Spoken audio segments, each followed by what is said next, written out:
Yo Mina, ini adalah lanjutan alur cerita anime Dandadan episode 11. Tanpa lama-lama kita langsung masuk saja ke pembahasannya. Let's go.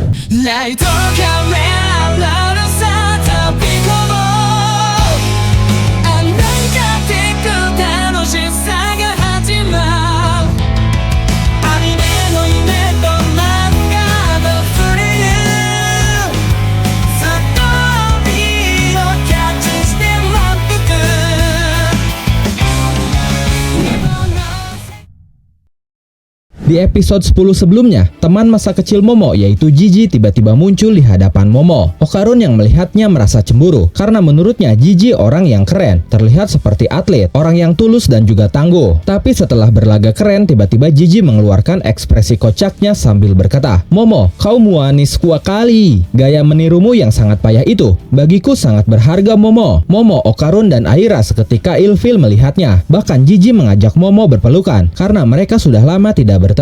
Saat itu Momo menganggap Jiji sangat menyebalkan. Bahkan dia meminta bantuan Okarun untuk membunuhnya. Setelah itu Jiji dengan sopan santunnya menyapa Nenek Seiko dengan menyebutnya masih manis dan cantik seperti biasa. Nenek Seiko pun senang mendengarnya. Dia menganggap Jiji sangat pintar. Lalu Nenek Seiko memberitahu Momo bahwa Jiji akan tinggal bersama mereka. Dan itu membuat Momo terkejut. Momo sempat menolaknya. Dan Jiji dengan ekspresi kocaknya berkata, "Kau menolaknya? Tapi itu ekspresi cintamu untukku kan?" Setelah itu Jiji pergi ke kamarnya. Walaupun Momo belum mengizinkan Jiji tinggal bersamanya. Setelah mengetahui Jiji akan tinggal bersama Momo, Okarun semakin berkeringat. Sementara Aira merasa ada yang tidak wajar. Aira justru berpikir bahwa Momo dan Jiji akan memanggil iblis baru. Mereka sedang mengumpulkan rekan-rekannya untuk mempersiapkan datangnya Ragnarok. Okarun berkata, "Tidak, sepertinya bukan seperti itu." Setelah itu tiba-tiba Aira berteriak bahwa dia tidak akan membiarkan Momo karena dia sudah tahu rencananya. Momo sangat kaget mendengarnya. Lalu Aira berkata, "Karena kita sedang melawan ancaman alien, mau tidak mau aku harus bekerja sama denganmu. Tapi setelah semua ini berakhir, kaulah targetku berikutnya. Tenang saja, akan kucari teman-temanku juga untuk melawanmu saat Ragnarok itu." Lalu Aira pun pergi. Mendengar ocehan Aira yang tidak jelas, Momo sangat frustasi karena banyak sekali orang menyebalkan di sekitarnya. Setelah itu Okarun pun pergi dengan sangat lesu. Sebaliknya dengan semangat Momo memberikan isyarat tangan yang artinya sampai bertemu besok. Tapi Okarun tidak membalas gerakannya. Dia hanya mengatakan sampai jumpa besok dengan sangat lesunya. Okarun pun pulang dengan perasaan gundah di hatinya. Kemudian Jiji disuguhi makanan oleh Nenek Seiko. Saat itu Momo bertanya, apa alasan Jiji harus tinggal bersamanya? Tapi baik Jiji maupun Nenek Seiko tidak ada yang menanggapinya. Jiji justru memuji makanan Nenek Seiko yang sangat enak. Nenek Seiko selalu menyebut Jiji pintar setiap kali Jiji memujinya. Lalu Nenek Seiko berkata, "Dengar Momo, kedua orang tua Jiji ada di rumah sakit." Tapi Momo tidak bisa terima alasan itu karena seharusnya Jiji tinggal bersama saudaranya. Nenek Seiko mengatakan bahwa orang-orang itu harus saling membantu. Dan lagi-lagi Jiji memuji Nenek Seiko. Begitupun sebaliknya, Nenek Seiko memuji Jiji dengan sebutan pintar dan bahkan menyuruhnya untuk makan sampai kenyang. Momo semakin kesal karena Jiji sudah mendapatkan hati Nenek Seiko. Tapi Nenek Seiko merasa tidak akan pernah tergerak hati dan emosinya karena cinta. Setelah makan, Jiji dan Momo mencuci piring bersama. Momo merasa ada yang aneh karena mereka seharusnya tidak pernah sedekat itu. Lalu Jiji tiba-tiba meminta maaf dan menyesal setelah dulu saat masih TK sering meledek Momo karena ternyata Jiji sekarang bisa melihat arwah. Momo terkejut dan mengira Jiji lah yang mendapatkan satu biji emas milik Okarun lainnya. Jiji tidak mengerti maksudnya dan menganggap itu sebagai lelucon yang mesum. Akhirnya Momo meminta Jiji untuk melupakannya. Lalu Jiji bercerita masa lalunya. Dia berkata, "Intinya saat aku pindah, kita sudah berpisah sejak SMP. Tempat yang kami tinggali berada di area pegunungan. Aku menyukai tempat yang dikelilingi alam dan juga rumahnya cukup bagus. Pada awalnya aku merasa senang, tapi perlahan aku merasa seperti ada yang aneh. Sulit menjelaskannya. Tapi ada benda-benda yang biasa dan umum, seperti kamar mandi. Hanya saja mereka terlihat berbeda dari yang biasanya. Aku sudah memberitahu orang tuaku, tapi mereka tidak percaya. Aku bahkan percaya kalau semua itu hanyalah imajinasiku saja. Hingga aku berpura-pura tidak menyadarinya dan menjalani hidup seperti biasa. Tapi dia muncul di hadapanku dengan sangat jelas, seolah-olah berkata, 'Hei, lihatlah aku.' Dan sejak saat itu, aku selalu melihat mereka. Setelah itu orang tuaku mulai sakit-sakitan. Jadi kami menyewa jasa paranormal yang terkenal untuk melakukan pengusiran. 3 dari 5 paranormal tiba-tiba bunuh diri, dan paranormal terakhir menyuruhku untuk menghubungi dia. Dia di sini adalah Seiko Ayase atau neneknya Momo. Momo akhirnya mengerti dan menganggap kedatangan Jiji adalah keputusan yang tepat. Setelah itu Jiji membungkuk kepada Momo untuk meminta maaf. Momo bertanya meminta maaf untuk apa? Jiji berkata, banyak hal, meledekmu di masa lalu dan merepotkanmu dalam situasi berbahaya ini. Momo berkata, jika kau ingin meminta maaf, seharusnya dari awal kau tidak meminta bantuan kami. Tapi tidak apa-apa, karena nenekku itu benar-benar hebat. Dia akan mengalahkan arwah jahat dengan sekali pukulan saja. Hanya saja, saat itu nenek Seiko tiba-tiba berkata, aku tidak akan melakukan apapun. Sudah kubilang kan, aku hanya bisa menggunakan kekuatanku di dalam kotak Kamikoshi. Kamulah yang akan mengalahkannya, Momo. Sontak Momo terkejut mendengarnya. Jiji pun saat itu terkejut, karena Momo menyebut Seiko dengan sebutan nenek. Nenek Seiko berkata, Jiji sebelumnya tidak pernah melihat arwah, tapi sekarang dia bisa melihatnya. Kemungkinan semua itu berkaitan dengan biji emas Okarun. Sekarang ambillah tugas itu, dan aku akan membelikan seragam untukmu. Jadi kalahkan rumah terkutuk itu. Keesokan harinya, Jiji pun pindah sekolah ke sekolah Momo. Di kelas, dia memperkenalkan dirinya dengan tebar pesona ke seluruh siswi, termasuk 2 rekan Momo yang termakan rayuannya. Rekan Momo bertanya siapa Jiji sebenarnya. Lalu Momo mengatakan bahwa Jiji adalah teman masa kecilnya. Tapi Jiji justru mengatakan bahwa mereka sekarang tinggal serumah, dan itu membuat Momo panik karena akan menimbulkan rumor aneh lagi. Saat itu bukannya menghentikan ocehannya, Jiji justru menambahkan bahwa dia dan Momo saling menyayangi dan hubungan mereka sudah diakui kedua keluarga. Ocehan Jiji itu membuat keributan seisi kelas. Sementara itu Okarun masih terlihat lesu karena memikirkan hubungan Jiji dan Momo. Dengan sikap Jiji kepada Momo, Okarun menganggap mereka saling suka. Okarun bertanya-tanya, apakah jika Jiji dan Momo berpacaran, Momo masih mau berteman dengannya? Dengan adanya Jiji, dia pun berpikir Momo tidak akan tertarik lagi dengan hal mistis, sehingga dia tidak bisa berbicara lagi dengan Momo saat jam istirahat atau bahkan bertemu lagi dengannya. Lalu setelah jam istirahat, Okarun lebih memilih untuk melatih fisiknya daripada memikirkan hal yang membuatnya menjadi tidak berguna. Tapi tiba-tiba Momo datang menghampirinya, yang membuat Okarun kaget hingga tersungkur ke dalam tanaman. Momo ternyata datang untuk makan, sambil mengawasi Okarun supaya tidak melakukan hal bodoh lagi dengan Aira. Lalu Momo bertanya apakah Okarun sudah makan. Okarun mengatakan bahwa kedua tangannya sedang sibuk, jadi dia belum makan. Lalu Momo menawari Okarun untuk disuapi, dan dengan tubuh yang gemetar, Okarun mengatakan mau. Hanya saja tiba-tiba Jiji datang. Jiji mengingat Okarun adalah orang yang ada di rumah Momo kemarin. Lalu Jiji bertanya kepada Momo, bukankah Momo mau makan bersama teman-temannya, tapi justru ada di halaman sekolah? Apakah itu karena Momo cemburu? Dengan cueknya Momo mengatakan tidak. Kemudian Jiji mengeluarkan minuman rasa yogurt untuk Momo. Seketika ekspresi Momo berubah. Dia tersenyum setelah Jiji membawakan minuman kesukaannya. Hal itu membuat Okarun semakin cemburu dan patah semangat. Dia akhirnya memutuskan untuk pergi karena tidak bisa melihat Momo lagi. Ditambah saat itu Momo berbicara dengan riangnya bersama Jiji, dan mungkin itu menjadi yang terakhir kalinya bagi Okarun melihat Momo. Hal itu dilakukan demi kebaikan Momo dan Okarun. Di tengah kegundahannya itu, tiba-tiba ada torso manusia atau alat peraga manusia berlari ke arah Okarun. Okarun langsung berbalik arah dan berlari ke arah Momo. Momo dan Jiji terkejut melihatnya. Torso itu mengejar Okarun lalu menyusulnya. Dia terus berlari ke arah Momo. Momo bersiap menghentikannya, tapi Jiji menjatuhkan Momo dengan alasan supaya tidak tertabrak torso itu. Dan ketika torso itu melompati Momo, Momo melihat biji emas Okarun ada pada torso itu. Momo langsung memberitahu Okarun. Sementara Jiji saat itu memeluk Momo dengan sangat erat dengan tujuan untuk melindunginya, tapi justru membuat Momo kesulitan untuk menangkap torso itu. Lalu hanya dengan satu tangan auranya, dia menggenggam torso itu. Momo menggenggam torso itu. Hanya saja torso itu terus saja berlari, membuat Momo dan Jiji ikut terseret. Akhirnya Okarun berubah menjadi yokai dan mengejar torso itu dengan mudah. Torso itu berkata, kalian pasti sedang merencanakan untuk menghentikanku kan? Sayang sekali, aku tak terhentikan. Sementara Jiji saat itu kaget karena ada satu monster lagi yang muncul. Lalu torso itu melompat dan berlari di atap rumah, membuat Momo hampir terkena kabel listrik. Lalu Momo menggapai Okarun menggunakan tangan auranya dan berhasil lolos dari kabel listrik. Tapi dia justru masuk ke jalur bis yang sudah siap menabraknya. Beruntung Okarun dengan cepat menggapai Momo dan menggendongnya. Momo berterima kasih kepada Okarun, sementara Jiji panik dan memukuli Okarun. Dia berkata, monster ini menangkap kita. Tenang Momo, aku akan melindungimu. Tapi setelah itu Momo akhirnya memberitahu Jiji bahwa monster itu adalah Okarun yang tadi bersama mereka. Sontak Jiji semakin terkejut. Sementara situasinya saat itu, Momo masih memegangi torso itu dengan erat. Lalu Momo meminta Okarun dan Jiji untuk menariknya. Torso itu sempat terhenti dan mereka menarik torso itu secara perlahan. Hanya saja torso itu menghancurkan tubuhnya menjadi organ-organ kecil, sehingga berhasil lepas dari genggaman Momo yang saat itu merasa jijik. Tidak lama kemudian torso itu menyatukan kembali organ-organnya lalu berlari lagi. Mereka sempat mengejarnya lagi, tapi pada akhirnya mereka kehilangan jejak. Okarun bertanya apakah Momo tahu kemana torso itu pergi. Tanpa menjawab, Momo tiba-tiba memukul sesuatu di tangannya, dan tidak lama dari itu, dia mengetahui arah torso itu pergi. Saat dia kehilangan jejak lagi, Momo memukul sesuatu lagi di tangannya, dan kembali menemukan jejak si torso itu. Mereka akhirnya berakhir di sebuah tempat pembuangan, dan benar saja, torso itu ada di hadapan mereka sedang tergeletak kesakitan. Torso itu berkata, "Sial, padahal sedikit lagi aku bisa kabur." Okarun keheranan bagaimana bisa Momo mengetahui lokasi torso itu. Lalu Momo menunjukkan sesuatu di tangannya, yang mana itu adalah jantung milik torso itu. Momo berkata, "Saat bajingan itu membelah diri dan kabur, aku memegang jantungnya. Jadi aku penasaran apa yang terjadi saat aku memukul jantungnya." Lalu aku mendengar dia berteriak. Kemudian Momo langsung menghampiri torso itu, lalu berkata, "Kami di sini tidak untuk menangkap atau memakanmu. Kalau kamu janji tidak kabur, akan ku kembalikan jantungmu. Tapi bisakah kau tunjukkan biji emasmu kepada kami? Sepertinya itu milik temanku." Okarun merasa malu karena Momo terlalu belak-belakan. Sementara Jiji keheranan karena lagi dan lagi Momo mengatakan hal yang vulgar. Lalu saat itu tiba-tiba ada yang berteriak, "Taro!" Suara itu, "Apakah itu kau, Taro?" Torso itu ternyata bernama Taro. Taro berteriak, "Hana, kau di mana, Hana?" Kemudian Taro langsung menggali tumpukan barang bekas di tempat itu. Tapi Hana berkata, "Tidak, jangan mendekat, pergilah Taro." Hanya saja Taro tidak peduli. Dia terus menggali tumpukan sampah itu sambil berkata, "Aku tidak akan menyerah. Aku tidak akan meninggalkanmu begitu saja, Hana." Hingga akhirnya saat itu Taro menemukan satu sosok torso wanita tanpa lengan dan tanpa kaki. Dia adalah Hana. Taro langsung menggendongnya sambil berkata, "Akhirnya aku bisa menemukanmu." Hana berkata, "Kenapa kau selalu mengejarku? Kenapa kau membahayakan dirimu demi aku?" Taro berkata, "Tentu saja karena aku mencintaimu. Sejak bertemu denganmu, kehidupanku menjadi berubah seutuhnya. Duniaku selalu berwarna abu-abu, tapi karenamu, sekarang duniaku menjadi lebih berwarna." Ucapan Taro itu mengingatkan Okarun saat pertama kali bertemu Momo, di mana pertemuan itu mengubah dirinya juga. Kemudian Hana berkata, "Tidak, kita berasal dari zaman yang berbeda. Kita hidup di dunia yang berbeda. Sekarang tugasku sudah selesai. Pergilah sebelum kau berakhir di tempat sampah juga." Taro berkata, "Aku tidak peduli. Kaulah wanita yang aku cintai. Apapun yang terjadi, aku tidak akan pernah meninggalkanmu. Ayo kita melarikan diri bersama. Kalau aku tidak melakukan apapun saat ini, aku akan menyesalinya seumur hidupku." Saat itu Okarun seperti mendapatkan kembali energinya yang hilang. Dia seperti menyadari kembali perasaannya kepada Momo. Setelah itu, Momo dan yang lainnya membawa Hana ke rumah Nenek Seiko. Mereka meminta izin kepada Nenek Seiko untuk membiarkan Hana tinggal bersama mereka. Nenek Seiko bertanya, "Kemana Taro atau torso pria?" Momo menjelaskan bahwa Taro ada di sekolah dan mau menjadi alat peraga lagi selama Hana sudah aman. Tapi jika dia diizinkan, dia akan menyelinap di malam hari untuk bertemu dengan Hana. Walaupun pada awalnya mengalami penolakan, tapi karena Momo dan yang lainnya memaksa, akhirnya Nenek Seiko mengizinkan asalkan Hana tidak mengganggu. Lalu Seiko bertanya tentang biji emas Okarun yang ada pada Taro. Menurut Momo itu hanyalah bola hiasan Natal berwarna emas. Nenek Seiko terlihat kesal. Lalu dia pergi untuk menyiapkan makanan. Sementara itu, Jiji kagum dengan kekuatan Momo. Sekarang dia mengerti kenapa Nenek Seiko meminta Momo untuk membasmi arwah jahat. Jiji pun memuji perubahan Okarun. Bahkan dia berharap memiliki kekuatan itu juga. Dan kemudian terjadi perseteruan cinta segitiga. Jiji yang sudah kenal lama dengan Momo terlihat sangat akrab. Dia membantu Momo menyiapkan meja makan. Bahkan bisa membuat Momo tertawa dan tersipu malu karena sikapnya. Hal itu membuat Okarun panik. Hingga akhirnya Okarun memisahkan mereka berdua dan bertekad dia tidak akan menyerah untuk mendapatkan Momo. Okarun pun akhirnya membantu Momo juga, lalu berduel kekonyolan dengan Jiji yang membuat Momo sangat kesal. Nenek Seiko pun memarahi mereka berdua karena terlalu ribut. Lalu Nenek Seiko mengingatkan Momo untuk menginap di rumah Jiji saat hari libur dan meminta Momo untuk tidak lupa membawa pakaian dalamnya. Momo sangat malu mendengarnya. Sementara Okarun semakin panik karena Momo mau pergi menginap berdua dengan Jiji. Akhirnya Momo menjelaskan bahwa rumah Jiji sedang dikutuk. Jadi Jiji meminta tolong untuk mensucikannya. Itulah kenapa dia datang. Okarun semakin cemburu. Dia bertanya apakah hanya berdua saja. Momo mengatakan bahwa dia akan mengajak Okarun juga. Setelah mendengar itu, Okarun menjadi sangat bersemangat dan dia ingin segera pergi ke rumah Jiji karena itu akan membuat Jiji bisa pulang dengan cepat. Sementara itu malam harinya, di sekolah ada beberapa anak yang sedang uji nyali. Mereka merekam situasi malam hari di sekolah. Lalu tiba-tiba Taro yang akan menuju Hana berlari dengan sangat kencang menabrak mereka, membuat mereka kabur ketakutan. Tapi sayang saat keluar,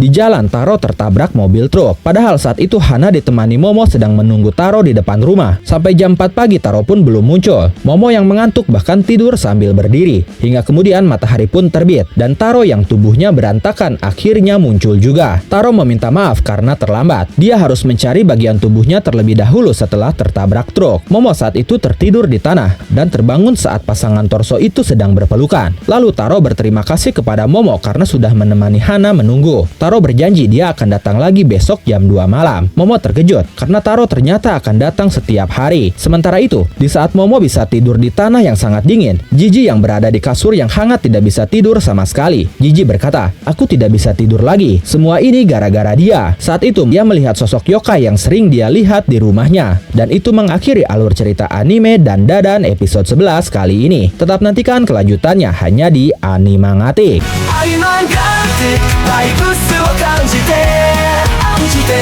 アニメの魔法一緒に乗ろう